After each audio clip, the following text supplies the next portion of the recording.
At sa atin pong minamahal na Senator Cynthia Villar, kami po ay nakikiusap at nagmamakaawa na rin ho na kayo na po ay sumang-ayon sa ah, pag-pursue nitong panukalang itong divorce bill.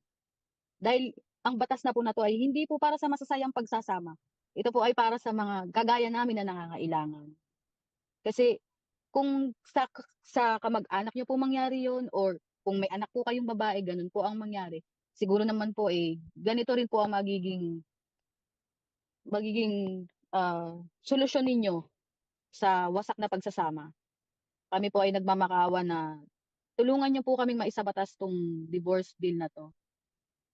Kung gano'n po ang mangyari, napakarami pong mga kababaihan, pamilya na matutulungan po ninyo. Hindi po itong divorce bill ay nagwawasak ng pamilya, kundi tumutulong po sa mga kababaihan at sa mga anak po.